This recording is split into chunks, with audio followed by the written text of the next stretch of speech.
Sometimes the greatest love stories begin with the cruelest laughter. When Jeremiah Stone, a 7-foot mountain man, walked hand in hand with Clara Magnusson through the dusty streets of Cedar Flats, the whole town erupted in mockery. They called them freaks and misfits, giants who didn't belong. But in the wilderness beyond town, their love created something powerful. Their sons grew into legends of strength and skill that frontier folk still whisper about today. What these laughing townspeople didn't know was that they were witnessing the birth of a dynasty that would change the West forever. But how does a family turn mockery into legend? Before we jump back in, tell us where you're tuning in from, and if this story touches you. Make sure you're subscribed, because tomorrow I've saved something extra special for you. The morning sun cast long shadows across the Montana Territory as Jeremiah Stone descended from his mountain cabin, carrying a freshly killed elk across his massive shoulders like other men might carry a sack of grain. At 7 feet tall and built like the granite peaks he called home, Jeremiah was a sight that made even seasoned frontiersmen pause in wonder. His beard, black as winter nights and streaked with early silver, framed a face weathered by 35 years of mountain living. For 2 decades, Jeremiah had lived alone in those high places where the air grew thin and the silence spoke louder than any human voice. He'd built his cabin with his own hands from lodgepole pine and chinked it with clay from the creek bed. His neighbors were elk and bear, mountain lions and golden eagles. The nearest settlement, Cedar Flats, lay 3 days' ride down treacherous switchback trails that claimed the lives of inexperienced travelers. Most folks in Cedar Flats knew Jeremiah only by reputation, the mountain hermit who appeared twice a year to trade furs and meat for supplies, speaking barely a dozen words to anyone before disappearing back into his wilderness domain. Children would peek from behind their mothers' skirts when his towering figure darkened the doorway of Mackenzie's general store. Women would cross themselves and whisper prayers. Men would nod respectfully but keep their distance, recognizing something wild and untamed in his pale blue eyes.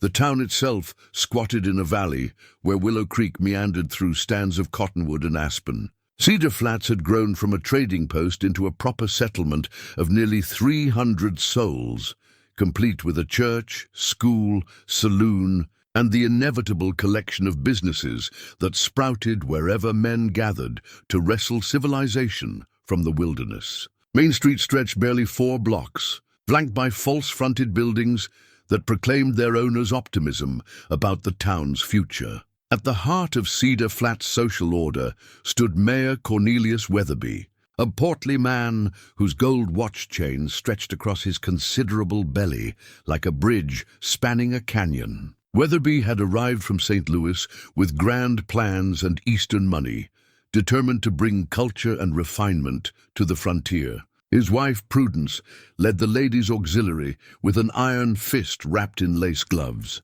deciding who belonged in polite society and who remained forever on the outside.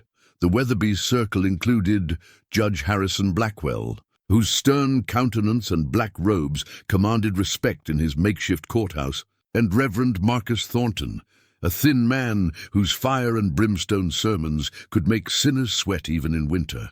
These pillars of the community, along with the wealthier merchants and ranchers, formed an unofficial council that governed not just the town's laws, but its social fabric. Below them in the pecking order came the shopkeepers, craftsmen and smaller farmers, decent folk who worked hard, paid their debts, and kept their opinions to themselves. At the bottom rung stood the drifters, gamblers, and various characters whose past remained deliberately vague. Everyone had their place in Cedar Flats, and everyone knew where they stood.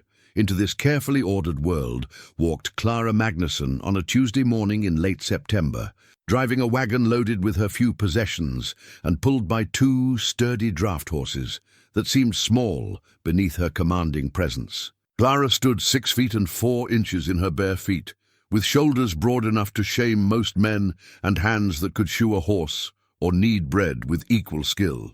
Her blonde hair, plaited in thick braids that fell past her waist, caught the morning light like spun gold. Her eyes, the color of summer sky, held intelligence, determination. And something else that made folks uncomfortable. A complete lack of apology for who she was. She'd traveled from Minnesota, carrying letters of recommendation from the Lutheran pastor who'd known her family since childhood. Clara Magnusson could read and write, keep books, tend the sick, and work iron at a forge better than most smiths.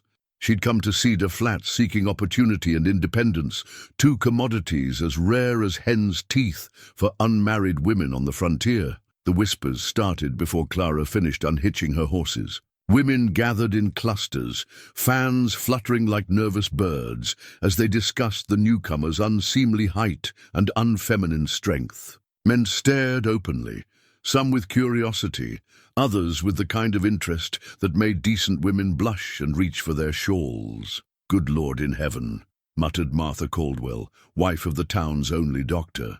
"That woman's near tall as my husband and twice as broad through the shoulders. What manner of Christian family raises a daughter to such unnatural proportions?" Her companion, Eleanor Fitzgerald, whose husband owned the largest ranch in 3 counties, nodded sagely.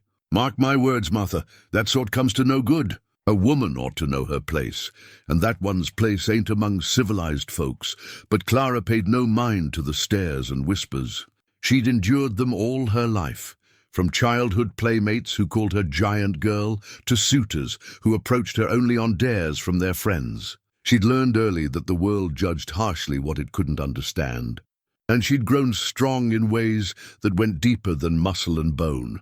Within a week, Clara had rented a small cabin on the edge of town and set up shop as a blacksmith, taking over the forge that had stood empty since old Pete Morrison died the previous spring. The sight of a woman working iron, her powerful arms swinging a hammer with practiced precision, drew crowds of curious onlookers. Some came to gawk, others to test whether she could truly do a man's work.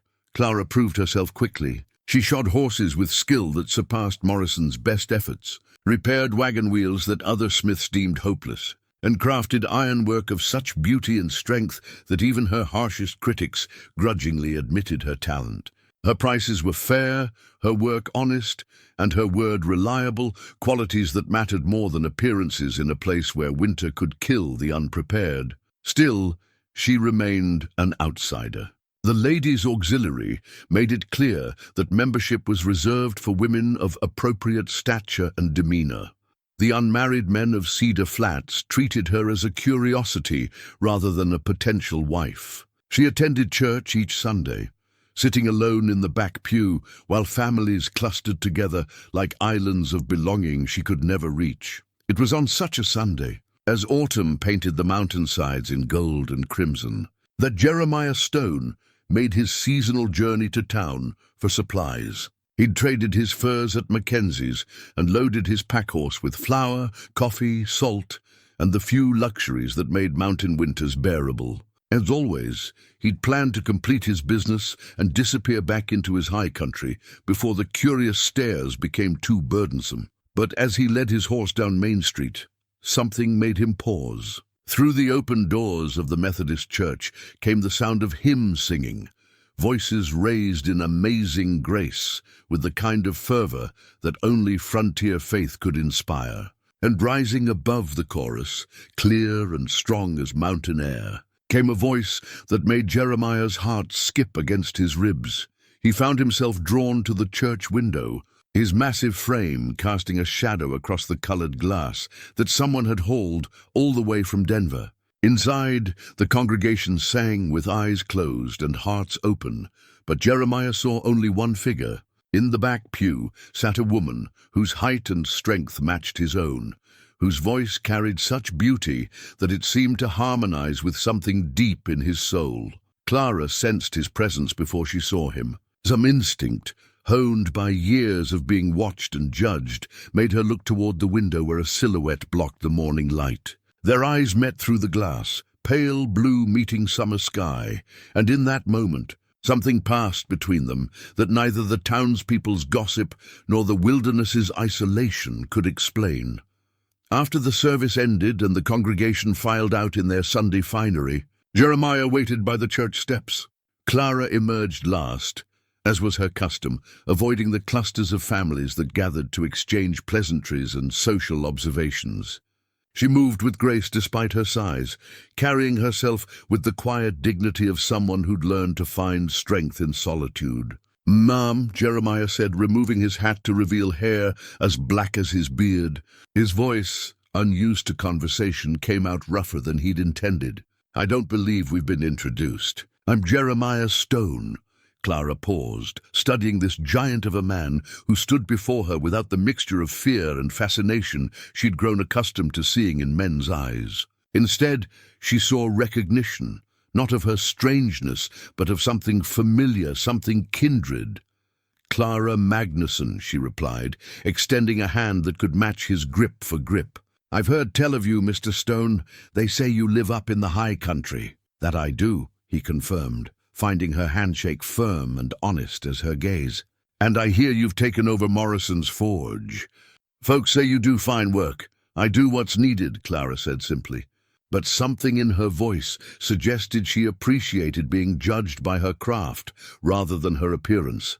Around them, the Sunday crowd had gone suspiciously quiet, conversations trailing off as the good people of Cedar Flats watched this unprecedented meeting between the town's two most unusual residents. Mayor Weatherby's eyebrows had climbed nearly to his receding hairline. Prudence Weatherby fanned herself with such vigor that her feathers threatened to take flight. Judge Blackwell frowned as if witnessing some violation of natural law, but Jeremiah and Clara seemed oblivious to the attention, caught in a conversation that felt as natural as breathing, despite lasting only minutes. They spoke of practical things: the coming winter, the quality of local iron, the challenges of mountain living, but underneath ran currents of understanding that had nothing to do with words. When Jeremiah finally took his leave, promising to stop by her forge the next time he came to town, the whispers started before his horse had cleared the churchyard. "Did you see that?" gasped Sarah Mackenzie, the storekeeper's wife. "Those two giants talking like regular folks." "It ain't natural, I tell you." "Ain't natural at all." But Clara paid no mind to the gossip. She'd felt something stir in her chest during those few minutes of conversation, something she'd thought lost forever in the long years of being too tall, too strong, too different for any man's comfort. As she walked home to her lonely cabin, she found herself humming the hymn they'd sung that morning, her voice carrying across the evening air like a promise of things to come. High in his mountain fastness, Jeremiah Stone sat by his cabin fire and listened to the wind sing through the pines. But tonight the wilderness symphony seemed incomplete without the memory of a voice that had touched something in his soul he'd forgotten existed, the hope that even giants might find their place in a world that seemed too small to hold them. The weeks that followed brought Jeremiah to town more frequently than anyone could remember. Where once he'd appeared twice yearly, like some mythical creature emerging from the depths of winter, now he found reasons to make the 3-day journey every few weeks. A broken axe handle that needed replacing, a rifle that required the attention of a skilled smith, salt pork that had spoiled and needed replenishing. Each visit found him at Clara's forge, watching her work the bellows and shape red-hot iron with an artist's precision. They spoke of simple things: the weather, the quality of iron, the challenges of frontier life, but their conversations carried the weight of two souls recognizing themselves in another for the first time. Clara crafted a new axe handle for him, carving the hickory with care and attention that spoke of more than mere craftsmanship. The wood fit his massive hands perfectly, balanced and smooth as silk. When she handed it to him, their fingers touched briefly, and something passed between them that had nothing to do with commerce. "This is fine work," Jeremiah said, testing the weight and balance. "Better than I could have hoped for. It should serve you well in the high country," Clara replied. But her eyes held a question she couldn't quite voice: whether he might find reasons to need less service in those lonely mountains. The people of Cedar Flats watched this courtship with growing amazement and alarm. Two giants finding solace in each other's company challenged their understanding of how the world should work. At Mackenzie's general store, speculation ran as thick as molasses in January. "It ain't right," declared Tobias Fletcher, whose small stature made him particularly vocal about the impropriety of the situation. "Those two getting together, it's like watching mountains court each other. Nothing good can come of it." But despite the whispers and sideways glances, Jeremiah and Clara continued their cautious dance of attraction. He brought her gifts from the mountains: wildflower honey, smooth river stones, eagle feathers that caught the light like captured sunbeams. She crafted him items of practical beauty: a knife with perfect balance, horseshoes that would last through the harshest terrain, a fire poker carved with intricate designs. Winter arrived early that year, blanketing the mountains in snow and making travel treacherous. For weeks, Clara saw no sign of Jeremiah, and her heart grew heavy with worry and longing. The townspeople seemed relieved by his absence, as if his disappearance might restore the natural order they felt he'd disrupted.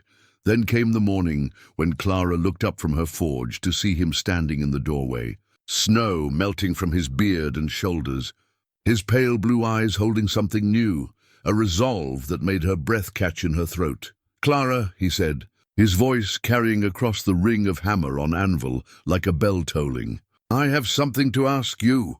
She set down her hammer, wiping her hands on her leather apron, knowing somehow that this moment would change everything. "What is it, Jeremiah?" He stepped into the forge, his massive frame filling the space, and for a moment the only sounds were the hiss of cooling iron and the distant murmur of Main Street life beyond the doors. When he spoke, his words carried the weight of a man who'd spent long winter nights wrestling with his heart. "I've lived alone in those mountains for 20 years, he began, his voice steady despite the magnitude of what he was about to say. "Built my life around solitude, convinced myself it was enough. But these past months, getting to know you, I've come to understand that a man can be lonely even when he's content, and content even when his heart aches for something more." Clara felt her pulse quicken, hope and fear warring in her chest like summer storms. "I know what folks say about us," Jeremiah continued. "I know we don't fit their notion of how things should be. But I also know that when I look at you, I see someone who understands what it means to stand apart from the world, someone strong enough to build a life in the wilderness and gentle enough to make that life worth living." He reached into his coat and withdrew, something wrapped in soft buckskin, a ring carved from a piece of mountain granite, polished smooth as glass and fitted with a band of gold he'd panned from the creek behind his cabin. The craftsmanship was crude but honest, shaped by hands that knew how to coax beauty from raw stone. "Clara Magnusson," he said, dropping to one knee in the dirt floor of her forge, "would you do me the honor of becoming my wife?" The proposal hung in the air between them like smoke from the forge fire, carrying with it the promise of love and the certainty of struggle.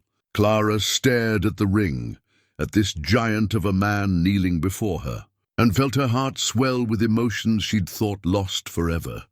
"Yes," she whispered, then louder, "Yes, Jeremiah Stone, I'll marry you." The ring slipped onto her finger, as if it had been made for her alone, the cool stone warming against her skin. Jeremiah rose and took her in his arms, and for a moment the world contained only the two of them, two souls finding harbor in each other's strength. But the world beyond the forge had not stopped turning. Within hours, news of the engagement had spread through Cedar Flats like wildfire in dry grass. The reaction was swift and merciless. Mayor Weatherby called an emergency meeting of the town council, his face flushed with indignation. "Gentlemen, we have a situation that threatens the very fabric of our community. This unseemly alliance between these two, these giants, makes a mockery of proper Christian marriage." Judge Blackwell nodded gravely. "The precedent is dangerous. What's to stop other unnatural unions if we allow this to proceed?" Prudence Weatherby organized the Ladies' Auxiliary into a campaign of moral outrage. Their afternoon tea transformed into a strategy session for preserving community standards. "That woman has bewitched him," she declared, her voice sharp as January wind. "No decent man would choose such a creature unless his mind had been addled by some unnatural influence." The gossip spread like poison through the community. Children were told to stay away from the giant couple, lest they be cursed with similar afflictions. Shopkeepers began treating both Jeremiah and Clara with barely concealed hostility. Even Reverend Thornton, when approached about performing the ceremony, hemmed and hawed about the appropriateness of blessing such a union. But perhaps the cruelest cut came from the younger men of the town, who saw the engagement as an opportunity for sport. They gathered outside the saloon, passing a bottle and placing bets on how long the marriage would last. "I give it 6 months," laughed Billy Morrison, Pete's nephew, who'd inherited his uncle's drinking habits, if not his skills. "Soon as winter sets in, and they're trapped together in that mountain cabin, they'll drive each other mad."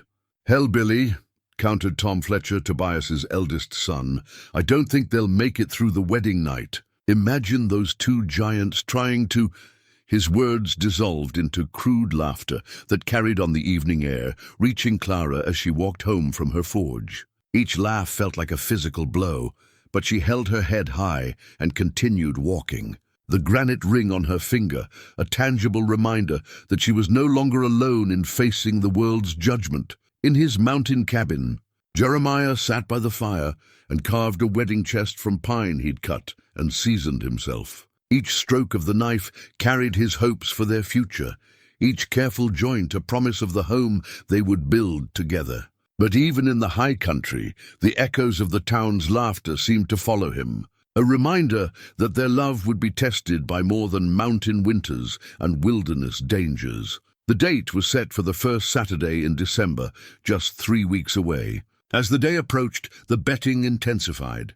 The gossip grew sharper, and the pressure mounted for someone, anyone, to put a stop to what many saw as an affront to natural order. But in her forge and in his cabin, Clara and Jeremiah continued their preparations, their love growing stronger in the face of opposition, their resolve hardening like iron in the fire. They would marry, despite the laughter and the betting and the cruel whispers. They would build a life together in the mountains. Away from small minds and smaller hearts, what they didn't yet know was that the union would produce something the laughing townspeople could never have imagined, a legacy that would transform ridicule into reverence and make legends of their bloodline. The wedding took place on a bitter December morning when frost painted the church windows like lace, and the breath of the few attendees rose in white clouds above the pews. Reverend Thornton had finally agreed to perform the ceremony, though his discomfort showed in every hesitant word and nervous glance. Only a handful of people came to witness the union. Dr. Caldwell and his wife Martha, who possessed enough Christian charity to overlook their reservations. Old Henrik Larsson, the Norwegian trapper who recognized kinship with fellow outcasts. And young Timothy Mackenzie, the storekeeper's son, whose curiosity outweighed his parents' disapproval. But if the congregation was small, the bride and groom filled the church with their presence. Clara wore her mother's wedding dress, let out and lengthened to accommodate her magnificent frame, the ivory silk shimmering in the weak winter light. Jeremiah stood beside her in a black suit he'd ordered special from Denver, his mountain-weathered hands gentle as he slipped the matching granite band onto her finger. When Reverend Thornton pronounced them husband and wife, their kiss was brief but tender, a promise sealed before God and the few witnesses brave enough to attend. Outside, snow began to fall in fat, lazy flakes that settled on their shoulders like nature's blessing. The reception was a simple affair in the church basement: coffee, cake, and quiet conversation while the storm gathered strength beyond the windows. As the newlyweds prepared to leave for their honeymoon journey to Jeremiah's mountain cabin, Dr. Caldwell pulled him aside. "You take care of that woman," the doctor said, his weathered face serious. "She's got more courage than half the men in this town, marrying you knowing what she'll face. The mountains are hard on everyone, but they're especially hard on women who aren't born to them." Jeremiah clasped the older man's hand. "I'll guard her with my life, Doc. That's a promise." The journey to the cabin took 4 days instead of the usual 3, as Jeremiah went slowly to accommodate Clara and the pack horse loaded with her belongings and wedding gifts. They followed deer trails and ridgelines known only to him, climbing steadily into country where the air grew thin and the silence spoke louder than words. Clara marveled at the wilderness unfolding around them, peaks that scraped the belly of heaven, valleys carved by ancient glaciers, forests of pine and aspen that stretched beyond the horizon. This was Jeremiah's domain, a kingdom of stone and sky where he moved with the confidence of absolute belonging. "It's beautiful," she breathed, as they crested a ridge and saw the valley where his cabin nestled among the trees. "More beautiful than I ever imagined." The cabin itself was larger than she'd expected, built from logs that Jeremiah had cut and fitted with the precision of a master craftsman. Inside, everything spoke of solitary comfort. Handmade furniture built to accommodate his size, shelves lined with books, a massive stone fireplace that could warm the entire structure. But it was clearly a bachelor's domain, lacking the touches that made a house a home. "I know it ain't much," Jeremiah said, suddenly uncertain as he watched Clara examine their new home. "Been living alone so long, I forgot what a woman might need or want." Clara turned to him with a smile that warmed him more than any fire. "It's perfect, Jeremiah. We'll make it ours together." Their first weeks of marriage passed in a haze of discovery and adjustment. Clara learned the rhythms of mountain life, how to read weather in cloud formations, how to preserve meat in the cold air, how to navigate by landmarks that shifted with snow and season. Jeremiah discovered the joy of sharing his wilderness kingdom with someone who appreciated its beauty rather than merely enduring its hardships. But the isolation was profound. The nearest neighbor lived 20 miles away, and winter's grip made travel treacherous at best. For Clara, accustomed to the daily interactions of town life, the silence could be overwhelming. There were days when the only sounds were wind in the pines and the distant call of hunting wolves. Jeremiah, sensing her struggle, worked to fill the quiet hours. He taught her to track game, to read the stories written in snow and mud. She learned to ski on wooden boards he carved for her, to ice fish in the frozen creek, to appreciate the subtle differences between various types of silence. In return, Clara brought changes that transformed the cabin from shelter to home. She hung curtains at the windows, planted herbs in pots near the kitchen window, filled the rooms with the scent of fresh bread and the sound of her singing. Her presence softened the hard edges of bachelor life, bringing warmth that had nothing to do with the fire on the hearth. By February, Clara knew she was carrying their first child. The knowledge filled her with joy and terror in equal measure. Joy at the promise of new life, terror at the thought of giving birth so far from medical help. When she told Jeremiah, his face lit up like sunrise over the peaks. "A child," he whispered, his large hands covering hers. "Our child," but practical concerns soon tempered their celebration. Dr. Caldwell was 3 days' hard ride away, assuming the weather cooperated. Clara would need help when her time came, and Jeremiah's wilderness skills, formidable as they were, didn't extend to midwifery. "We could go to town," he offered, though the reluctance in his voice was plain. "Stay with someone until the baby comes." Clara shook her head. "This is our home, Jeremiah. Our child should be born here, in the place that will shape them. We'll find a way."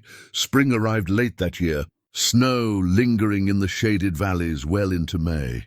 As Clara's pregnancy progressed, Jeremiah prepared for the birth with the thoroughness he brought to all mountain challenges. He studied medical texts ordered from Denver, practiced procedures on willing barn cats, and stockpiled supplies against every contingency he could imagine. But it was Clara who proved most resourceful.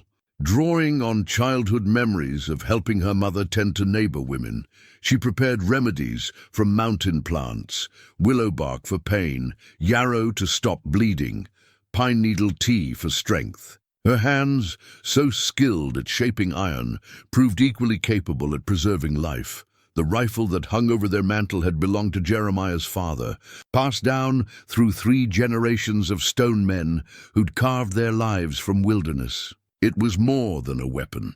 It was a symbol of the family's ability to survive in country that tested everyone who dared call it home.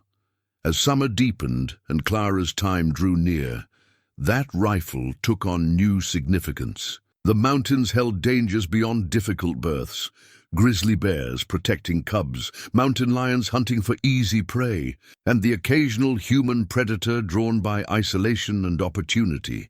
Jeremiah taught Clara to shoot with the patience he showed for all-important lessons. Despite her pregnancy, she proved a natural marksman, her strong shoulders absorbing the rifle's kick, her steady hands finding targets with increasing accuracy.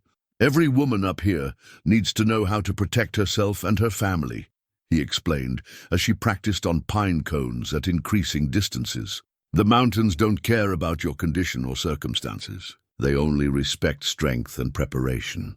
By late August, Clara could outshoot most men in Cedar Flats, a skill that would prove more valuable than either of them imagined in the trials to come. Samuel Stone entered the world on a September morning when autumn painted the mountainsides in gold and crimson. His birth cry echoed through the valley like a young eagle's call, strong and wild and free. Clara labored for 14 hours, Jeremiah at her side, and when their son finally arrived, both parents stared in wonder at what they had created. The baby was enormous. 12 pounds of healthy, squalling humanity with his father's pale blue eyes and his mother's determined chin. His hands, already large for an infant, gripped Jeremiah's finger with surprising strength. But it was more than his size that marked Samuel as unusual. Even as a newborn, he seemed more alert than other babies. His gaze tracking movement with an intelligence that made his parents exchange meaningful glances. "He's going to be something special," Clara whispered, exhausted but glowing as she held their son. "I can feel it," Jeremiah nodded, studying the tiny face that held such promise. "Stone men have always been large, but this one, he's going to be larger than us all." When news of Samuel's birth reached Cedar Flats, it sparked a new wave of gossip and speculation. The women of the Ladies' Auxiliary discussed the baby's size in hushed, scandalized tones, as if his very existence violated some natural law. The men in the saloon made crude jokes about giant babies and the circumstances of their conception, but there were others who reacted differently. Dr. Caldwell, when he finally made the journey to check on mother and child, marveled at Samuel's robust health and advanced development. "I've delivered hundreds of babies," he told Clara, "but I've never seen one so alert and responsive at such a young age." Old Henrik Larsson, the Norwegian trapper, visited in late October and spent an hour studying the baby with eyes that had seen much in 7 decades of frontier life. "That child carries the mark of greatness," he declared, his accent thick with conviction. "In the old country, we would say he was born with the blessing of the mountain spirits." As winter settled over the high country, Samuel continued to amaze his parents with his rapid development. He lifted his head weeks before other babies, rolled over at 2 months, and began sitting unsupported by 4 months. His appetite was prodigious, and Clara found herself eating constantly to maintain her milk supply. But it was Samuel's physical strength that truly set him apart. By 6 months, he could grip objects with enough force to bend soft metal. Clara discovered this when she gave him a pewter spoon to teeth on, only to find it twisted into an unrecognizable shape an hour later. "Jeremiah," she called, holding up the mangled spoon. "Look at this." Her husband examined the twisted metal, his face a mixture of pride and concern. "That's not possible," he murmured. "No baby should be able to do this." Yet the evidence was undeniable. As Samuel grew, so did demonstrations of his unusual abilities. He crawled with such force that he left gouges in the wooden floor. When he began pulling himself upright, he left handprints embedded in the logs of their cabin walls.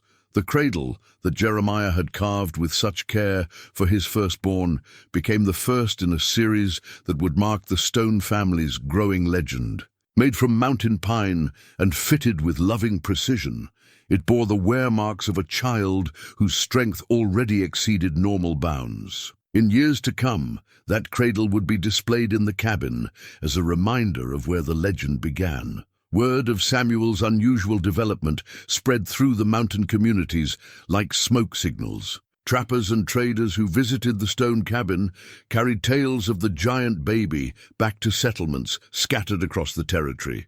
Some stories grew in the telling, accounts of an infant who could lift grown men, who spoke full sentences at 6 months, who communed with wild animals. Most of these tales were exaggerations, but the truth was remarkable enough. Samuel did seem to understand human speech earlier than normal children. He did show an unusual affinity for the mountain wildlife that visited their cabin, and his physical development continued to outpace every milestone that marked normal infant growth. In Cedar Flats, the stories created a mixture of fascination and fear.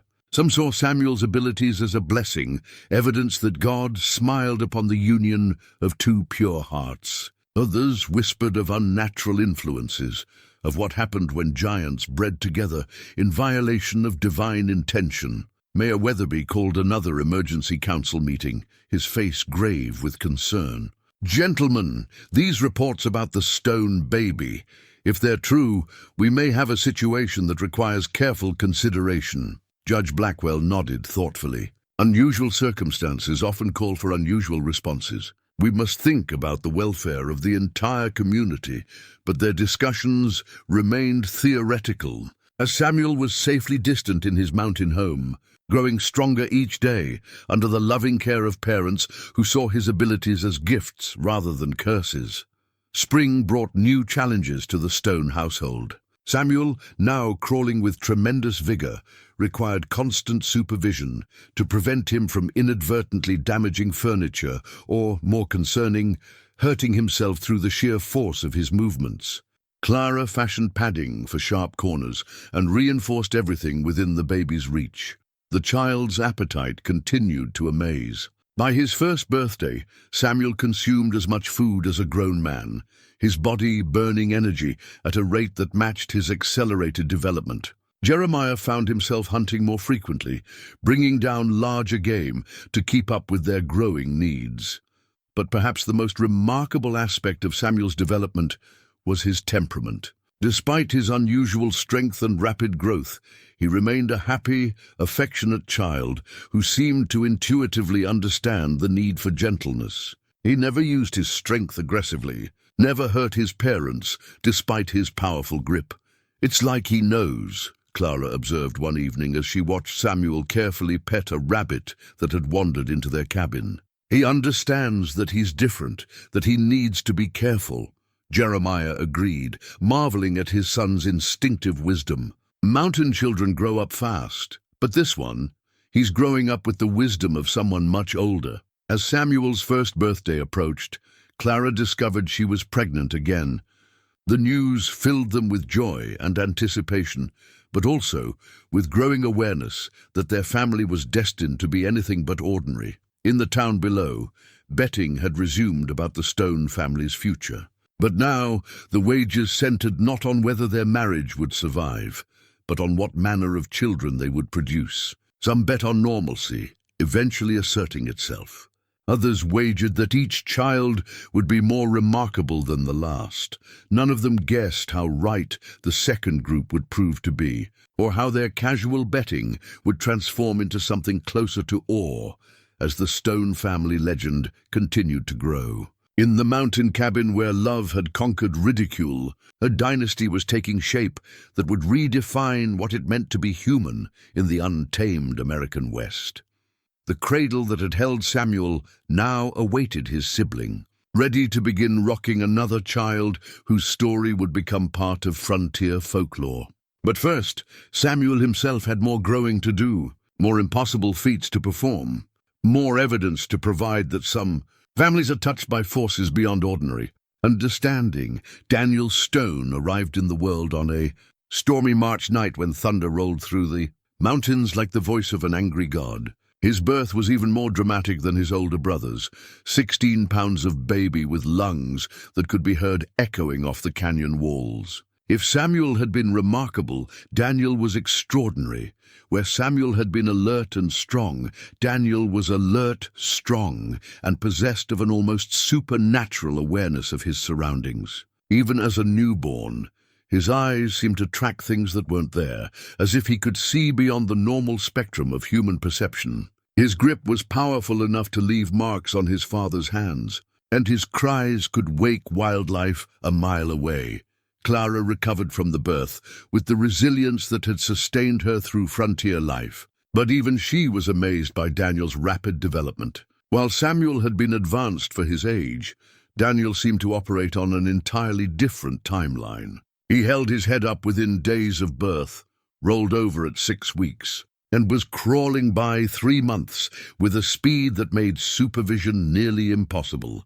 The family Bible, which Jeremiah updated meticulously with each significant event, now bore the record of 2 extraordinary births. Written in his careful script were the measurements and milestones that documented the emergence of something unprecedented in human experience. The Bible itself became an artifact of growing legend, its pages chronicling the birth of giants in an age when such things belonged to ancient myths. By Daniel's first birthday, both boys displayed abilities that defied conventional understanding. Samuel, now 2, could lift objects that should have required multiple grown men.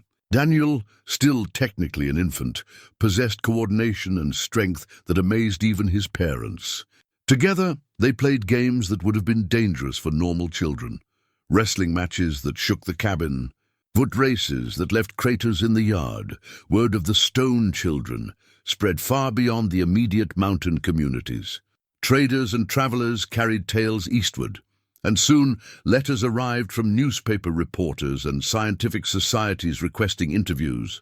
Jeremiah burned them all, understanding that his family's privacy was worth more than any fame or money outsiders might offer. But privacy became increasingly difficult to maintain. The spring of Daniel's 2nd year brought an influx of visitors to the mountain valley, some genuinely curious, others hoping to profit from association with the growing legend. Most were turned away at the valley's entrance by Jeremiah's intimidating presence and clear unwillingness to discuss his family with strangers. A few persistent souls made it through, however. Professor Edmund Hartley from the University of Colorado arrived in June, claiming scientific interest in unusual human development patterns. He was a thin, nervous man whose spectacles constantly slipped down his nose and whose city clothes marked him as hopelessly out of place in the wilderness. "Mr. Stone," he began, mopping sweat from his brow after the arduous journey, "I represent the academic community's interest in documenting extraordinary human capabilities. Your children could be vital to our understanding of human potential." Jeremiah studied the professor with the same intensity he brought to tracking dangerous game. "My children aren't specimens for your studies, Professor. They're my sons, and they deserve to grow up without being poked and prodded by strangers." Clara, holding Daniel while Samuel played nearby, added her own perspective. "We've heard about your scientific communities, Professor Hartley. Seems to me they're more interested in putting unusual folks on display than in understanding anything meaningful." The professor departed frustrated and empty-handed, but not before he'd observed enough to fuel academic speculation for years to come. His published paper, "Anomalous Physical Development in Isolated Populations," would become a cornerstone of early anthropological study, though it carefully avoided naming the Stone family directly. That same summer brought a different kind of visitor, one whose presence would prove far more significant to the family's future. Thomas Whitehorse, a Crow warrior whose grandfather had known the mountains before white settlement, arrived at the cabin on a mission that had nothing to do with scientific curiosity. "I've come to see the children who carry the mountain's blessing," he announced simply, his weathered face serious beneath long grey braids. "My people have stories of such children, born when the spirits choose to bless a bloodline with extraordinary gifts." Unlike the professor, Thomas was invited to stay. Over the course of 3 days, he observed the boys with the keen eye of someone who's Culture had always recognized that some humans were touched by forces beyond ordinary understanding. Your sons carry ancient strength, he told Jeremiah and Clara on his final evening. In the old days, such children became great leaders, protectors of their people. They were revered, not feared. Samuel, now old enough to understand conversation, listened intently as Thomas shared stories of legendary warriors whose strength had protected entire tribes. Daniel, though younger, seemed equally captivated by the old warriors' tales. What does it mean for them? Clara asked. What kind of life can they expect? Thomas considered the question with the gravity it deserved. That depends on how they're raised and how the world chooses to receive them.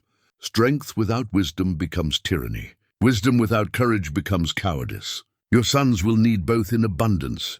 Before leaving, Thomas performed a simple ceremony, blessing both children with smoke from burning sage and speaking words in his native tongue that seemed to resonate through the mountain air. The boys stood still throughout the ritual, as if understanding its significance despite their young age. They will face challenges, Thomas warned as he prepared to depart. People fear what they don't understand, and understanding requires wisdom that not everyone possesses. But they will also inspire greatness in others if they're given the chance.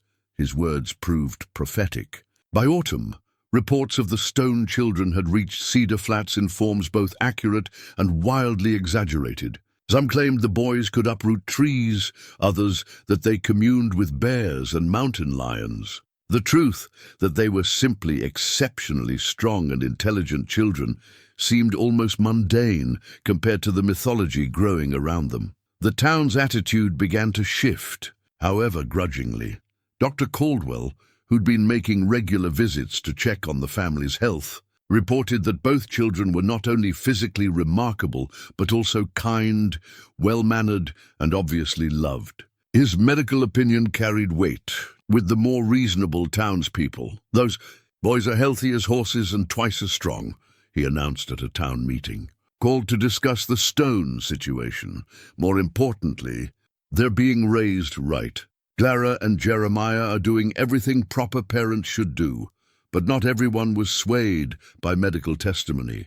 A faction led by Mayor Weatherby continued to view the Stone family with suspicion and resentment. Their unease deepened when Clara announced her third pregnancy in December, as winter settled over the mountains like a white blanket of silence. The betting resumed with new vigor. Would the third child be even more remarkable than the first two? Some wagered that nature would finally assert normal limits. Others bet that each stone child would surpass the previous one in extraordinary abilities. In their mountain cabin, Jeremiah and Clara prepared for their third child with the confidence born of experience. The cradle that had rocked Samuel and Daniel awaited its newest occupant, while the family Bible stood ready to record another chapter in the growing stone legend. But as winter deepened and Clara's pregnancy progressed, strange signs began appearing in the mountain wilderness, tracks of unusual size, disturbances that suggested the presence of something far more dangerous than curious academics or hostile townspeople. The mountains, it seemed, held threats that even the Stone family's growing reputation couldn't discourage. The rifle over their mantle would soon serve purposes beyond hunting game, and the children's extraordinary abilities would face their first real test against forces that viewed their strength not with awe or fear, but with predatory interest.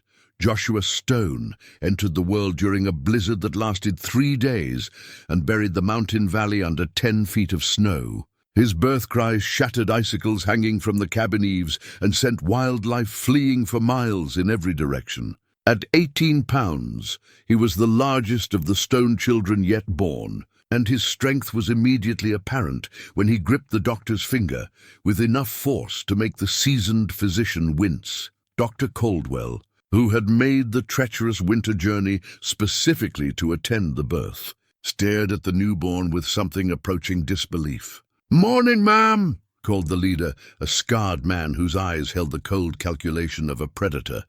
"Heard tell you folks got some valuable property up here. Thought we might discuss a business arrangement."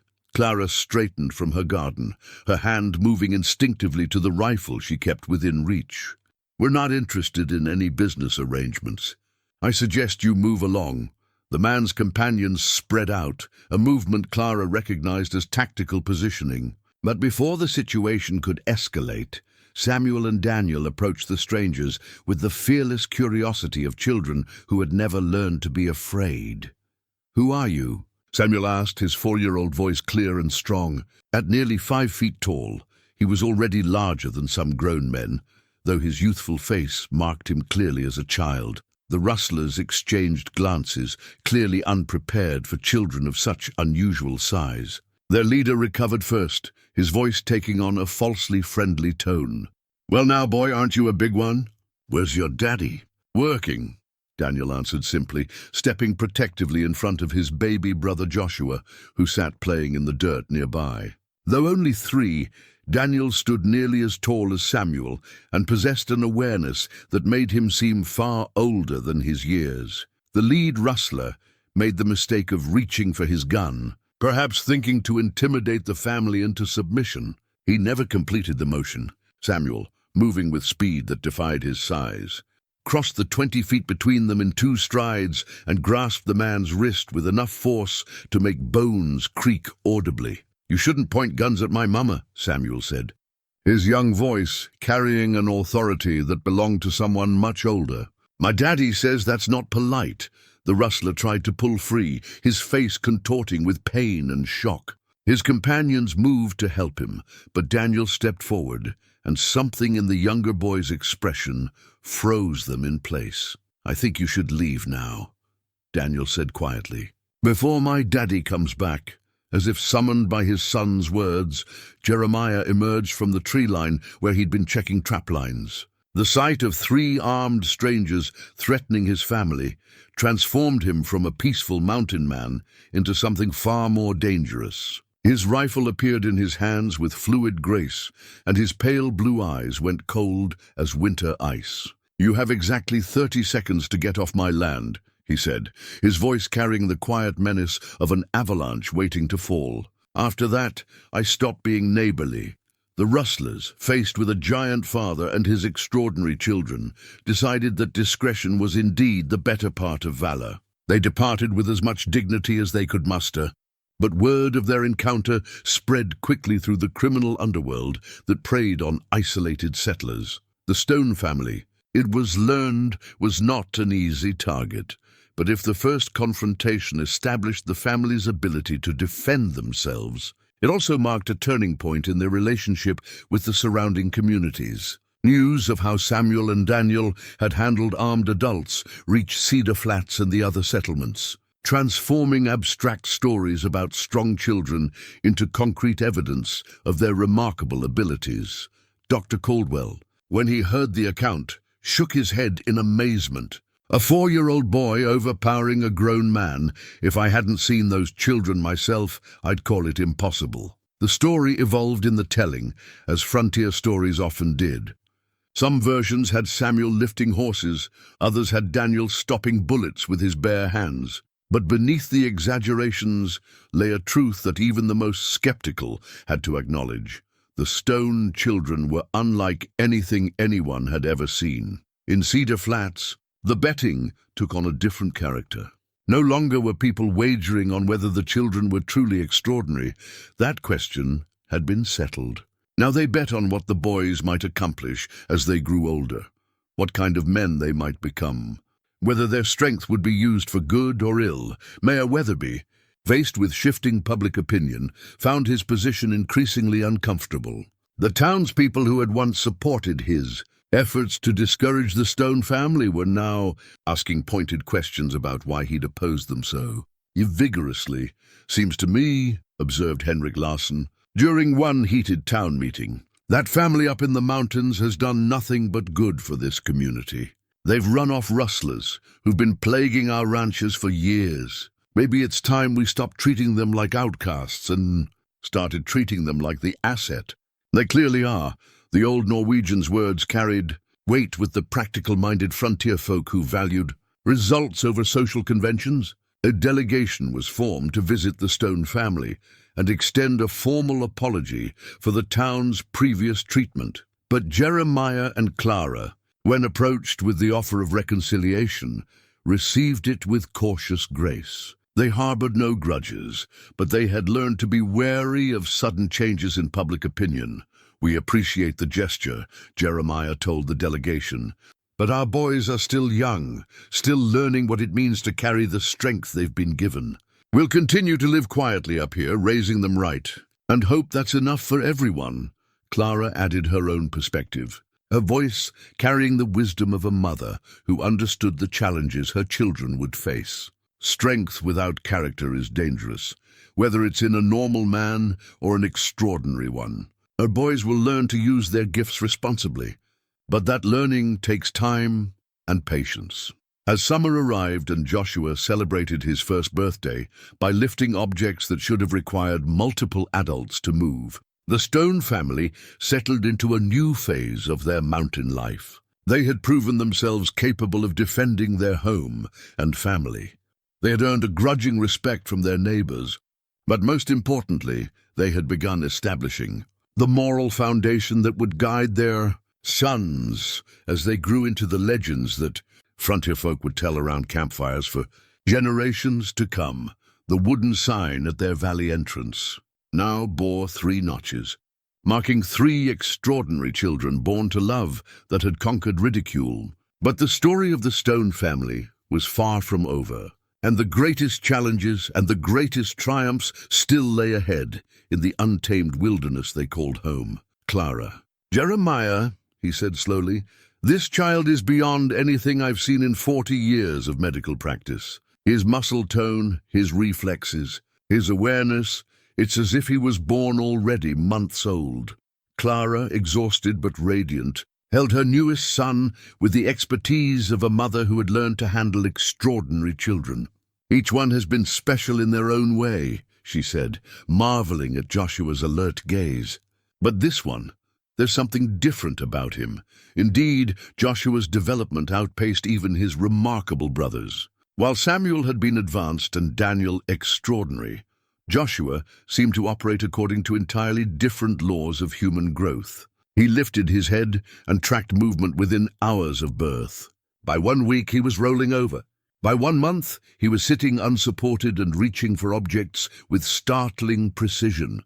The wooden sign that Jeremiah had carved to mark their property line now bore a new significance. "Stone Ranch," it read, burned into seasoned oak and mounted on a post at the valley's entrance. But beneath the family name, Jeremiah had begun adding notches, 1 for each child born, each mark representing another addition to what people were starting to call the Stone Dynasty. The sign served multiple purposes. It marked their territory for legitimate visitors, but it also served as a warning to those who might approach with less honorable intentions. Tales of the Stone family's extraordinary children had spread far beyond the immediate region, attracting attention from elements of society that parents of unusual children had good reason to fear. By spring, when Joshua was 6 months old and already displaying strength that rivaled his 2-year-old brother Daniel, the Stone property had attracted the interest of men whose intentions were far from academic. Cattle rustlers, claim jumpers, and various criminal elements had begun probing the valley's defenses, drawn by reports of isolated wealth and hoping to find easy targets. They could not have been more wrong. The first group, to test the Stone family's resolve, arrived on a misty April morning when the boys were playing in the yard while Clara tended her garden. 3 rough-looking men on horseback approached the cabin with the casual arrogance of those accustomed to taking what they wanted from weaker victims. The wanted poster arrived with the autumn mail, carried by a circuit rider who seemed nervous about more than just the treacherous mountain trails. With shaking hands, he passed the weathered paper to Jeremiah, mumbling something about official business from the territorial marshal's office. The poster bore a familiar face sketched in black ink, the scarred leader of the rustlers who had threatened the family that spring. But it was the text beneath the image that made Jeremiah's blood run cold. Wanted, Marcus Blackjack Whitmore, leader of the Blackwood Gang. $500 reward for information leading to capture. Warning, extremely dangerous. Has sworn vengeance against former Federal Marshal J. Stone for killing his brother during Deadwood bank robbery. 1879, Clara, reading over her husband's shoulder, felt the world shift beneath her feet. "Jeremiah?" she whispered, her voice barely audible above the mountain wind. "Federal Marshal J. Stone." The secret that Jeremiah had carried for 15 years hung between them like smoke from a dying fire. The boys, playing nearby with Joshua's first wooden toys, seemed to sense the sudden tension in their parents' voices. Samuel, now 5 and perceptive beyond his years, approached with the careful steps of a child who understood that something significant was happening. "Daddy?" Samuel asked, his pale blue eyes, so like his father's, studying the poster with intelligence that belonged to someone much older. "Who is that man?" Jeremiah knelt to his son's level, his massive hands gentle as he placed them on Samuel's shoulders. "That's someone from my past, son. Someone I hoped never to see again, but explanations would have to wait." Clara's sharp eyes had caught movement on the ridgeline above their valley, riders approaching in the systematic pattern that spoke of military or law enforcement training. Too many riders to be friendly visitors, too organized to be casual travelers. "Jeremiah," she said quietly, her hand moving to the rifle that was never far from reach.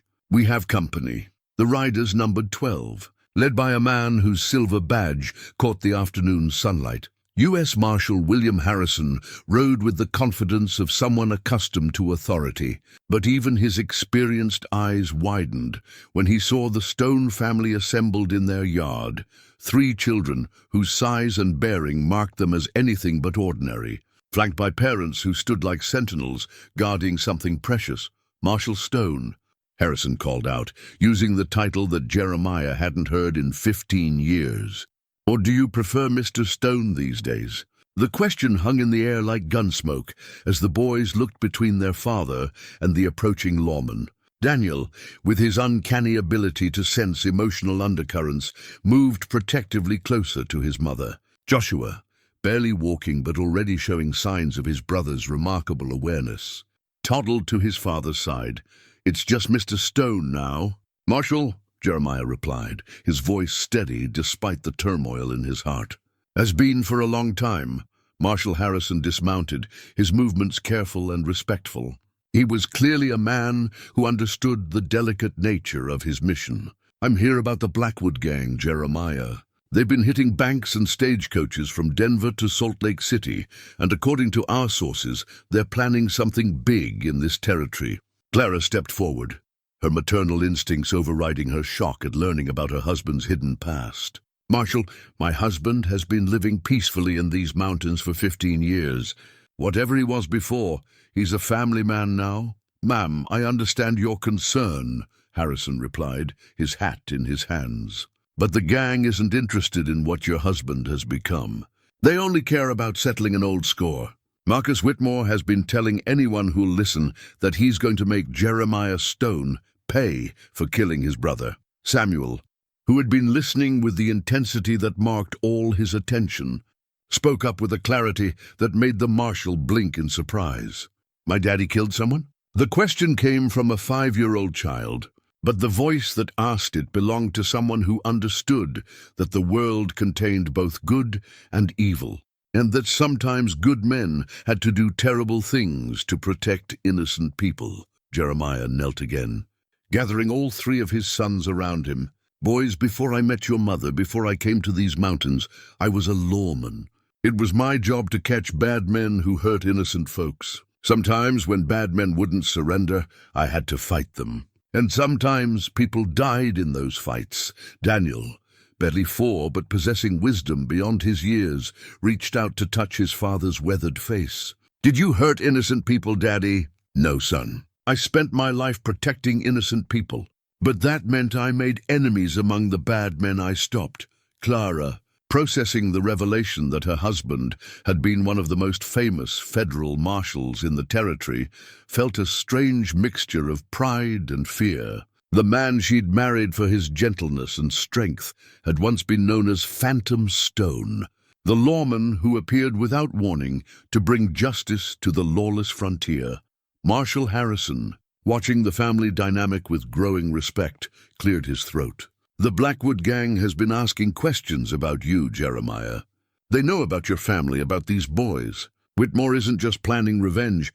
He's planning to hurt what matters most to you, the threat against his children. Transform Jeremiah from peaceful mountain man back into the federal marshal who had never lost a fight against criminal elements. His pale blue eyes went cold as winter death, and his voice carried the authority that had once made outlaws surrender without drawing their guns. "How many men does Whitmore have?" he asked, and Clara heard in his tone the echo of the man she'd never known, the legendary lawman whose reputation had cleared entire territories of criminal activity. At least 20, probably more. They've been recruiting from every gang between here and California. This isn't just about revenge anymore, Jeremiah. Whitmore is planning to use your reputation to build himself into the most feared outlaw leader in the West. Samuel, whose remarkable intelligence allowed him to follow the adult conversation despite his young age, looked up at his father with eyes that held no fear, only determination. "Are they going to try to hurt Mama and Joshua and Daniel?" "They're going to try, son," Jeremiah answered honestly.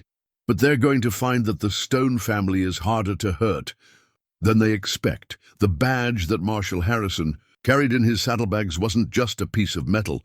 It was a symbol of the authority and responsibility that Jeremiah had set aside when he chose love over duty 15 years ago. When Harrison offered it to him, along with a temporary commission to deal with the Blackwood gang, Jeremiah stared at it for a long moment. "I swore I was done with that life," he said quietly. "Some oaths are stronger than others," Harrison replied.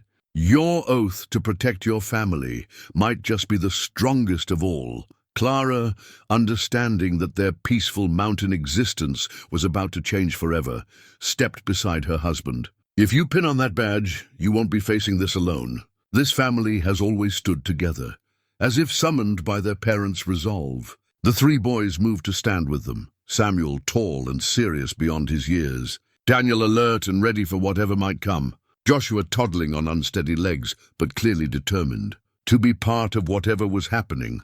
The sight of the Stone family, united in the face of threat, sent a message that even Marshal Harrison's experienced deputies understood. They weren't looking at potential victims. They were looking at a force of nature that the Blackwood gang was about to encounter.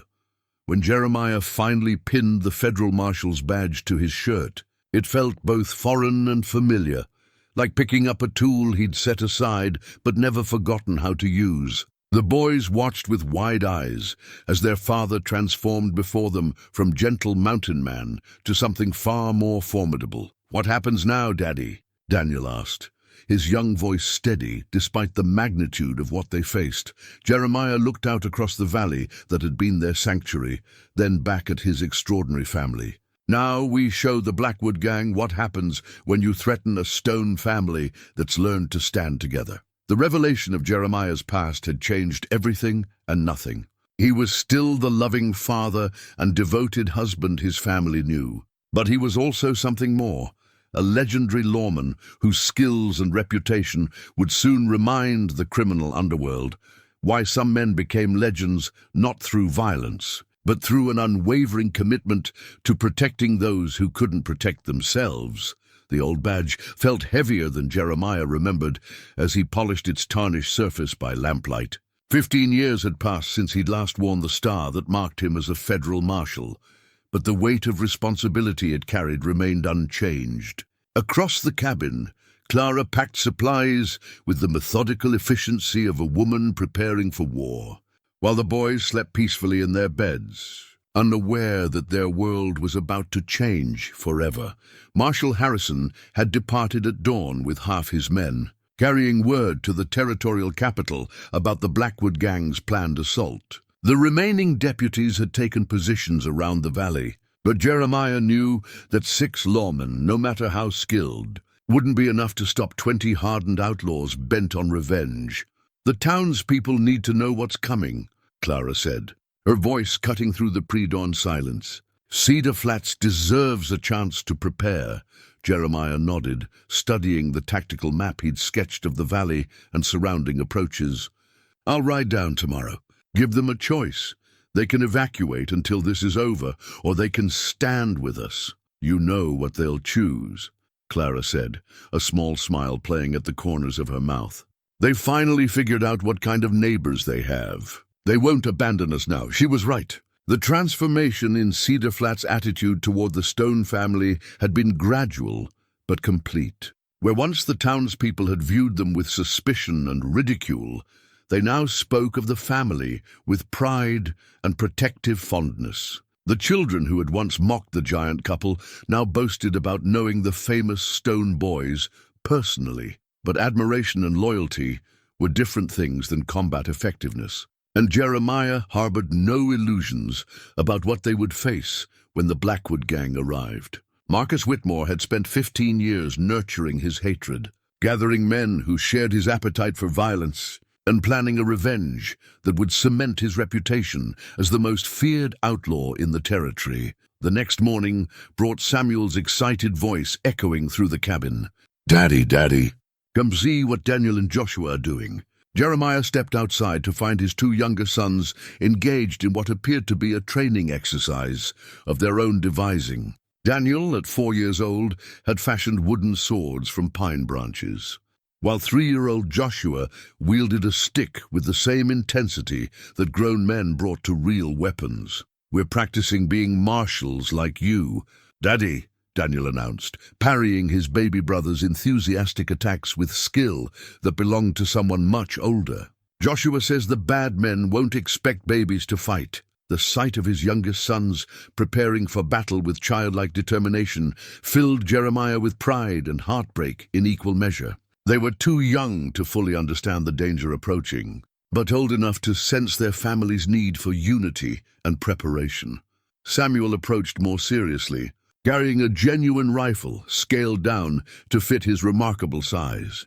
"Papa Henrik brought this for me," he said, referring to the old Norwegian trapper who had become an unofficial grandfather to the boys. "He says I'm old enough to help protect the family."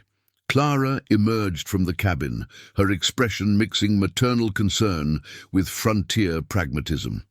"Samuel, you're 5 years old. Fighting grown men isn't—" "I'm bigger than most grown men, Mama," Samuel interrupted gently, his voice carrying the respectful tone that marked his upbringing. "And stronger. Papa Henrik says that makes it my responsibility to help."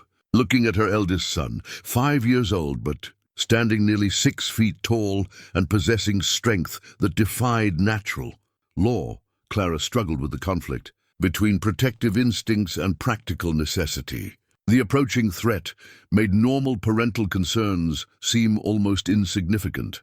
Jeremiah knelt beside Samuel, his weathered hands checking the rifle's action with professional competence. "Son, carrying a gun means being ready to take a life to protect the people you love. That's not a decision any man should make lightly, especially one as young as you." "I understand, Daddy," Samuel replied, his pale blue eyes holding wisdom that belonged to someone much older. "But if bad men try to hurt Mama or Daniel or Joshua, I won't let them." "I can't let them." The conversation was interrupted by the sound of approaching hoofbeats, not the organized pattern of lawmen, but the irregular rhythm of civilians pushing their horses hard. Jeremiah's hand moved instinctively to his gun as riders crested the ridge and descended into the valley. But these weren't outlaws. Dr. Caldwell led a delegation of townspeople from Cedar Flats, their faces grim with determination and purpose. Behind him rode Mayor Weatherby, Judge Blackwell, and a dozen other men that Jeremiah recognized as the backbone of the frontier community. "Marshal Stone," Dr. Caldwell called out, using the title with obvious pride. "We heard about the threat to your family. We've come to help." Mayor Weatherby, whose opposition to the Stone family had once been legendary, dismounted with the awkward dignity of a man eating a large portion of crow. "Marshal, I owe you and your family an apology for my past behavior. But words aren't going to stop the Blackwood gang. We brought something more useful." The something more useful turned out to be a wagon loaded with weapons, ammunition and supplies, everything the townspeople could spare for what they'd come to think of as their war. Judge Blackwell, whose stern demeanor had intimidated courtrooms for decades, approached with legal documents that made the defensive preparations official. "I've issued warrants for the entire Blackwood gang," he announced, his voice carrying judicial authority. "Anyone who aids in their capture or elimination will be acting under color of law." Clara stepped forward, her maternal instincts extending to embrace the men who had come to defend her family. "You don't have to do this. This isn't your fight."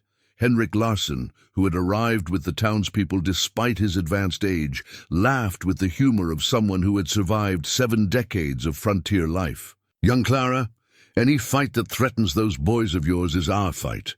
Those children are the future of this territory. And we're not about to let outlaws destroy that future."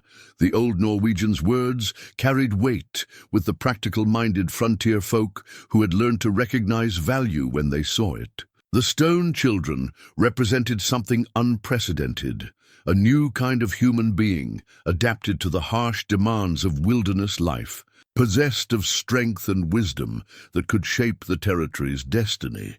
As the volunteers organized themselves into defensive positions, Jeremiah found himself remembering the tactical skills that had made him legendary among lawmen. He positioned sharpshooters on the ridges, established fallback positions in case the cabin's defenses were breached, and created overlapping fields of fire that would make any assault costly for the attackers.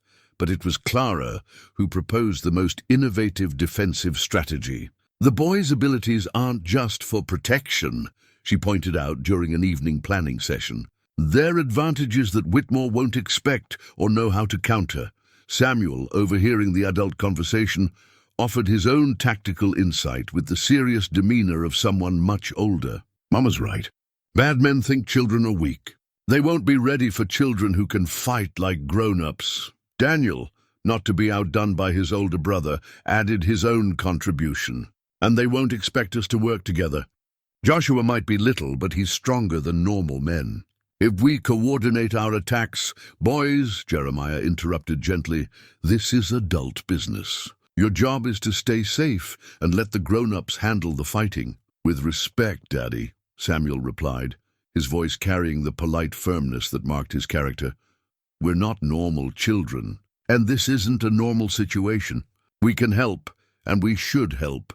Clara, looking at her extraordinary sons, made the difficult decision that frontier mothers sometimes faced. If they're going to be in danger anyway, they might as well be useful danger.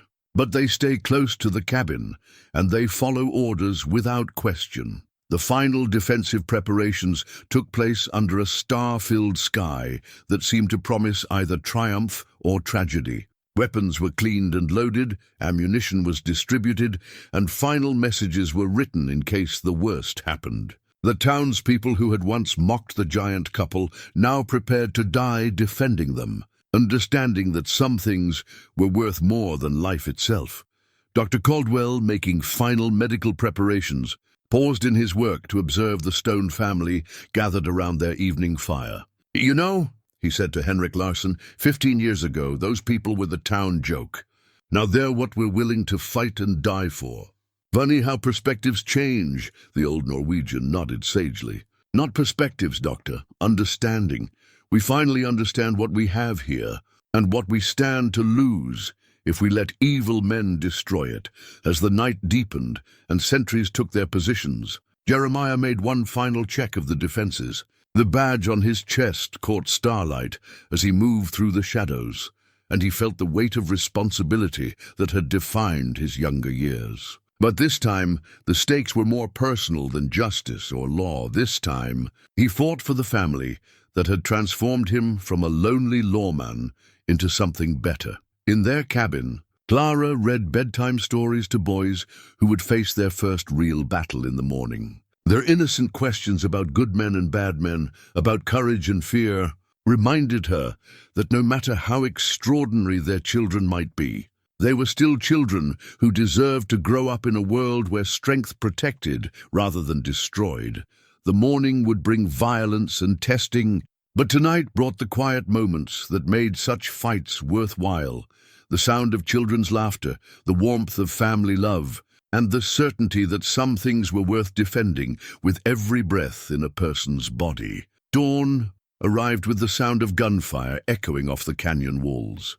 The Blackwood gang struck just as the morning mist began to lift, their attack coordinated with military precision that spoke of Marcus Whitmore's experience with organized violence. 23 outlaws approached the valley from 3 directions, their rifles speaking in deadly harmony as they sought to overwhelm the defenders through sheer firepower. But the defenders were ready. Samuel Stone crouched behind the cabin's reinforced walls, his scaled-down rifle steady in hands that belonged to someone much older. The gun belt that Jeremiah had crafted for him rode his hips with the natural fit of someone born to wear weapons, though his young face remained unmarked by the violence surrounding them. "Remember what we practiced," Clara called to her sons, her own rifle tracking targets with the precision of someone who had learned to shoot for survival rather than sport. "Stay together. Watch your angles and don't take unnecessary risks." The first wave of attackers broke against the defensive positions like water against stone. Hendrik Larsen, positioned on the eastern ridge, proved that age hadn't diminished his marksmanship. His rifle cracked with methodical precision, each shot dropping an outlaw who thought the old Norwegian would be an easy target. Dr. Caldwell, despite his medical oath to do no harm, had armed himself with a shotgun and positioned himself to defend the cabin's rear approach. When 3 outlaws tried to circle behind the main defenses, they found themselves facing a physician whose determination to protect his patients extended to the use of lethal force. But it was the Stone children who provided the day's first major surprise for the attacking gang. Samuel, despite his youth, possessed skills that rivaled veteran gunfighters. His shots found their targets with disturbing accuracy, while his supernatural reflexes allowed him to dodge return fire that should have been impossible for anyone to avoid. Daniel, too young to carry a rifle but old enough to understand tactics, served as his family's eyes and ears. His uncanny ability to sense movement and intention gave the defenders advance warning of flanking attempts and coordinated assaults. Even Joshua, barely 3 years old, but possessed of his family's extraordinary awareness, contributed to the defense by pointing out threats that adult eyes had missed. Mayor Weatherby, crouched behind an overturned wagon that served as defensive cover, shook his head in amazement as he watched the Stone children function as an integrated fighting unit. "Those aren't normal kids," he muttered to Judge Blackwell, who was methodically reloading his rifle between shots. "Nothing about this family is normal," the judge replied, his legal mind appreciating the tactical precision with which the Stones coordinated their defensive efforts. "That's exactly why they're worth defending." The first assault lasted 30 minutes before Whitmore's men pulled back to regroup and reassess their opposition. They had expected to face a handful of townspeople defending an isolated family. Instead, they found themselves confronting organized resistance that had turned their simple revenge mission into a costly siege. Marcus Whitmore himself remained hidden among the rocks above the valley, his scarred face twisted with rage as he watched his carefully planned attack falter against unexpected competence. Through his spyglasses, he studied the defensive positions with the eye of someone who had led men in combat across half the Western Territories. "Boss," called out Jake Morrison, one of his lieutenants, "those ain't normal folks down there. That big kid with the rifle, he's shooting like a man with 20 years' experience. I don't care if he shoots like Wild Bill Hickok," Whitmore snarled. "He's still just a kid, and kids can be killed same as anyone else." But even as he spoke, Whitmore felt the first stirrings of doubt about his carefully planned revenge. The intelligence he'd gathered about the Stone family had focused on Jeremiah's past as a federal marshal and the children's unusual size. Nobody had mentioned that the entire family fought with coordinated precision that belonged to experienced soldiers rather than frontier civilians. The second assault came from the north. where the terrain offered better cover for advancing attackers. This time, Whitmore committed more men and focused their fire on specific defensive positions rather than spreading their attack across the entire perimeter. The strategy might have worked against normal defenders, but the Stone family's extraordinary abilities continued to confound the outlaws' expectations. Samuel moved between firing positions with speed that made him nearly impossible to target effectively. His rifle spoke with deadly authority, each shot carefully placed to maximize both tactical impact and psychological effect on the attackers. Clara, fighting beside her eldest son, felt a mixture of pride and heartbreak as she watched him adapt to combat with skills that seemed almost instinctive. His movements were fluid and confident, his tactical decisions sound, his marksmanship exceptional. But he was still her 5-year-old boy, and the sight of him engaged in mortal combat filled her with emotions too complex for easy analysis. Daniel, serving as the family's tactical coordinator despite his tender age, called out warnings and suggestions with the authority of someone much older. "Samuel, 3 men moving up the creek bed on your left. Mama, they're trying to flank us from the corral. The second assault ended like the first, with the attackers withdrawing. After suffering casualties they couldn't afford while inflicting minimal damage on the defenders. But Whitmore's fury was growing with each failed attack, and experienced outlaws knew that desperate leaders often made decisions that endangered everyone under their command. As the morning wore on and the siege continued, it became clear that the Blackwood gang faced a choice: withdraw and abandon their revenge mission, or commit to an all-out assault that would either destroy the Stone family or result in the gang's complete destruction. The final assault came with the afternoon sun, when shadows grew long and desperation had replaced strategy in Marcus Whitmore's tactical thinking. The outlaw leader had lost 8 men to the morning's fighting, and his remaining followers were beginning to question whether revenge was worth the cost they were paying. But Whitmore's hatred burned too bright for rational thought. 15 years of nursing his grievance against the man who had killed his brother had consumed his ability to retreat gracefully. He would have his revenge against Jeremiah Stone, even if it meant sacrificing every man under his command. "We go in hard and fast," he announced to his remaining followers, his scarred face twisted with fanatic determination. "Kill everyone you see. No prisoners, no mercy, no quarter given or asked." The attack came from all sides simultaneously, a desperate gamble that committed every remaining outlaw to a single, overwhelming push. Gunfire erupted like thunder as 20 ardent criminals charged the defensive positions with the fury of men who knew they were fighting for their lives.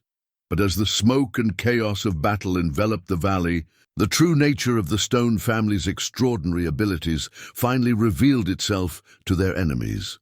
Samuel Stone moved through the combat zone like a force of nature, his supernatural speed and strength allowing him to engage multiple attackers simultaneously. When his rifle ran empty, he transitioned to the revolver on his hip with fluid grace, his shots finding their targets with precision that belonged to legendary gunfighters rather than 5-year-old children.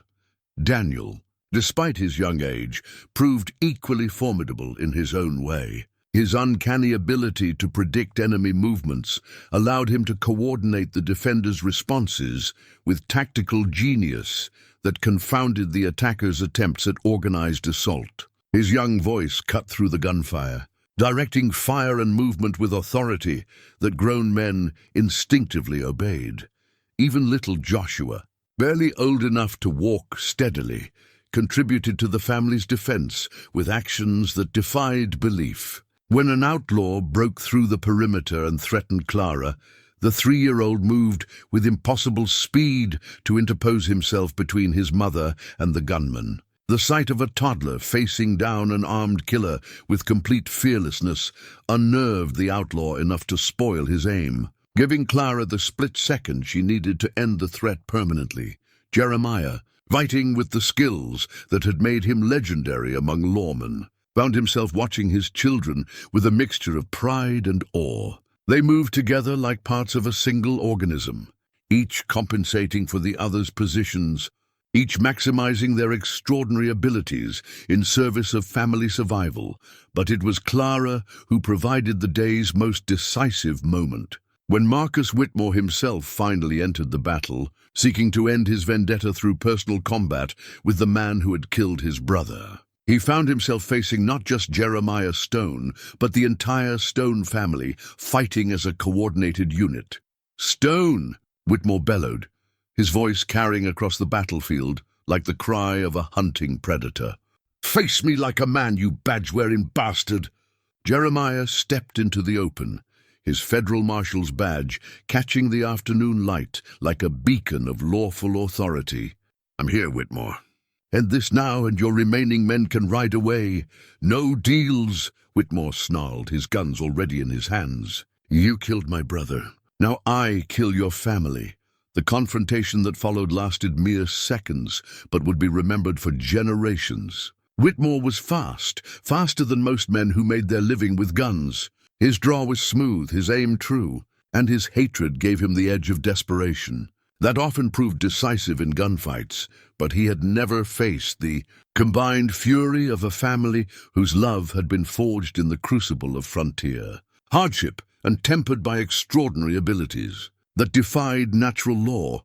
Jeremiah's draw was lightning fast, his federal marshal's training evident in every fluid motion. But even as his gun cleared leather, Samuel moved with supernatural speed to flank Whitmore from the left, while Daniel circled to the right, their tactical coordination perfect despite their youth. Clara, positioned to protect Joshua, added her own marksmanship to the family's concentrated firepower. 4 guns spoke as one, their thunder echoing off the canyon walls like the voice of divine judgment. When the smoke cleared, Marcus Whitmore lay sprawled in the dust, his long quest for revenge ended by the very family he had sought to destroy. His remaining followers, witnessing the fall of their leader and the impossible coordination of the Stone family's defense, threw down their weapons and raised their hands in surrender. The broken spurs that fell from Whitmore's lifeless feet became an immediate symbol of the battle's outcome. Hendrik Larsson, who had fought with distinction despite his advanced age, picked up the ornate silver spurs and handed them to Samuel with ceremonial gravity. "These belong to you, young Marshal," the old Norwegian said, his voice carrying the weight of witnessed history. "You've earned them through courage and skill that would make grown men proud." Samuel accepted the spurs with the serious demeanor that marked all his actions, understanding instinctively that they represented more than mere trophies. They were symbols of justice prevailing over vengeance, of family unity triumphing over individual malice. The aftermath of the battle revealed the true cost of the Blackwood Gang's quest for revenge. 11 outlaws lay dead, including their leader, while the remaining 12 faced the prospect of federal trials and long prison sentences. Not a single defender had been killed, though several bore wounds that Dr. Caldwell treated with the skill of someone accustomed to frontier violence. But perhaps the most significant casualty was the last vestige of doubt about the Stone family's place in their community. The townspeople who had risked their lives to defend the mountain giants now spoke of them with reverence that bordered on awe. "I've never seen anything like it," Mayor Weatherby confided to Judge Blackwell as they helped tend the wounded. "Those children fought like seasoned soldiers, but they never lost their humanity. Even in the heat of battle, they protected rather than destroyed, defended rather than conquered." The judge nodded thoughtfully, his legal mind processing the implications of what they had witnessed. "They're what we all hoped the frontier would produce, people strong enough to survive its challenges, wise enough to use that strength responsibly." As evening fell over the valley, and the last of the prisoners were secured for transport to territorial authorities, the Stone family gathered around their cabin fire for the first time in days, without the threat of violence hanging over them. The boys, despite their extraordinary performance in battle, remained fundamentally children who needed comfort and reassurance after their first real taste of mortal combat. Clara held Joshua, while Samuel and Daniel leaned against their father's massive frame, seeking the security that only family love could provide. The federal marshal's badge that Jeremiah wore seemed somehow different now, not just a symbol of legal authority, but a tangible reminder that some responsibilities transcended individual choice. "What happens now, Daddy?" Samuel asked, his young voice carrying the weight of someone who had seen too much violence for his tender years. Jeremiah considered the question with the gravity it deserved. "Now we rebuild, son. We help our neighbors heal from what they've endured on our behalf. We honor the trust they've placed in us by continuing to be the kind of people worth defending." Clara added her own wisdom to the family discussion. "And we remember that strength without purpose is meaningless. But strength used to protect what matters most can change the world." The broken spurs that lay beside the fireplace caught the light like fallen stars, their silver surface reflecting the flames that warmed the Stone family in their moment of victory. Tomorrow would bring new challenges, new opportunities to prove that the legend growing around their name was built on something more substantial than mere physical prowess. But tonight brought the simple pleasure of survival, of family intact, of love proven stronger than hatred.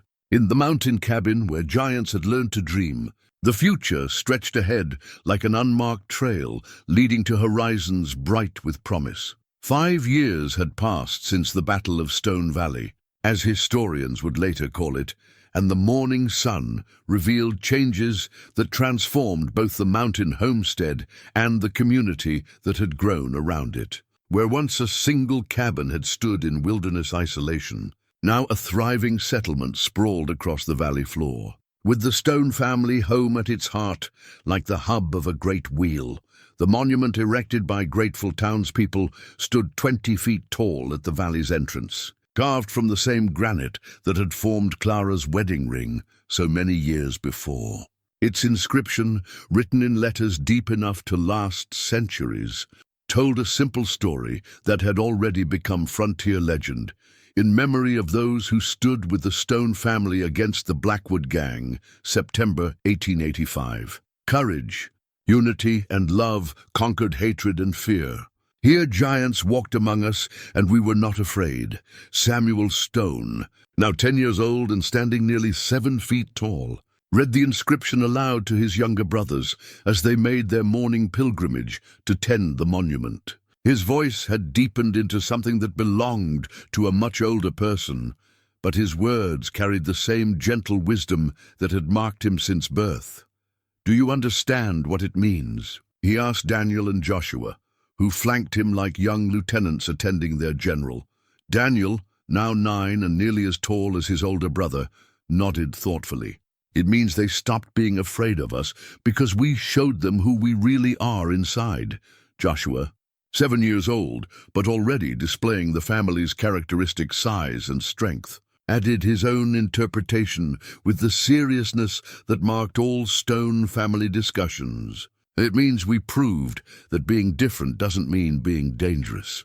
Their understanding reflected the careful education they had received, not just from their parents, but from the entire community that had embraced them as living symbols of the frontier's promise. Teachers had come from as far as Denver to establish schools in the valley. Scholars had written dissertations about the unique educational challenges posed by children whose physical and intellectual development operated according to different timelines than normal human growth.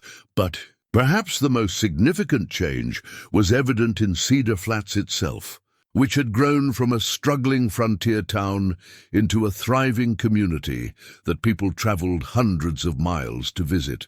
The Stone family's reputation drew settlers, merchants, and entrepreneurs who understood that extraordinary people created extraordinary opportunities. Dr. Caldwell, now in his 70s, but still serving as the community's physician, often reflected on the transformation he had witnessed. "When I first delivered Samuel," he would tell visitors, "I thought I was attending the birth of a curiosity. I didn't realize I was witnessing the beginning of a new chapter in human development." The medical texts he had written about the Stone children were studied in universities across the nation. though he was careful to protect their privacy while documenting their remarkable abilities. Samuel could now lift objects that required steam-powered machinery to move. Daniel possessed reflexes that allowed him to dodge bullets, literally. Joshua, despite his youth, could outrun horses and leap across streams that normal men needed bridges to cross. But more impressive than their physical abilities was the wisdom with which they used them. Under their parents' guidance, the boys had grown into young men whose strength served others rather than dominating them. They helped build homes for new settlers, rescued travelers trapped by mountain storms, and protected their community from the various dangers that frontier life presented. Clara, now in her 40s, but still possessing the strength and beauty that had first caught Jeremiah's attention, had become the valley's unofficial leader in matters of community development and social organization. Her blacksmith shop had evolved into an industrial center that supplied tools and equipment throughout the territory. But more importantly, she had become the wise woman to whom families brought their problems and concerns. "Strength is a gift," she would tell parents struggling to raise children in the harsh frontier environment. "But wisdom is a choice. We can teach our children to be strong, but they must choose for themselves whether to be wise." Jeremiah, his hair now more silver than black, but his frame still magnificent, had traded his federal marshal's badge for the unofficial title of Territorial Peace Officer. He traveled throughout the region, settling disputes and maintaining order with the quiet authority that had always marked his character. But his greatest pride remained his family and the community they had built together. The evening gatherings around the Stone family fire had become legendary throughout the territory. Visitors came from across the West to hear the stories, share the wisdom, and witness the proof that different didn't mean lesser. Children from normal families played alongside the Stone boys, learning that strength could be gentle, that power could be protective, that legends could be kind, as autumn painted the mountains in their annual display of gold and crimson. The Stone family gathered for their traditional harvest celebration. 3 more children had joined the family over the years. Rebecca, now 4, and showing early signs of her brother's remarkable abilities. Thomas, 2 years old and already walking with the confident stride that marked Stone children. And baby Elizabeth, whose birth had been attended by delegations from 3 territories seeking to witness another addition to the legendary bloodline. The celebration drew hundreds of visitors, transforming the valley into a temporary city of tents and wagons. But at its heart remained the simple truth that had always defined the Stone family. Love conquered fear. Understanding defeated prejudice, and strength used wisely could change the world.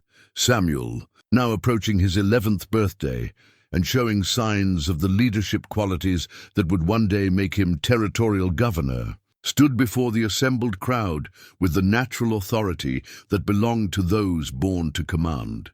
"When my parents first walked through Cedar Flats," he said, his young voice carrying clearly across the gathering, people laughed because they looked different. They didn't understand that difference can be strength, that unusual can be wonderful, that love creates its own kind of magic. His words were simple, but they carried the weight of lived experience and witnessed transformation. In the audience, former skeptics nodded agreement while their children played fearlessly with the Stone youngsters, understanding instinctively what their parents had needed years to learn. As the celebration continued into the night and the monument gleamed under starlight, Clara and Jeremiah stood together, watching their children interact with the community that had become their extended family. The laughter that had once mocked them had been transformed into celebration. The fear that had once driven them away had become the love that drew people from across the continent. "Sometimes," Clara said softly, her hand finding Jeremiah's with the natural ease of long partnership, "the greatest victories aren't won through fighting." "Sometimes," he agreed, "they're won through living well enough that others want to live the same way." The Stone family monument would stand for generations, marking not just a battle won, but a transformation achieved. In the mountain valley where giants had learned to love, legend had become reality. And reality had proven more wonderful than any myth.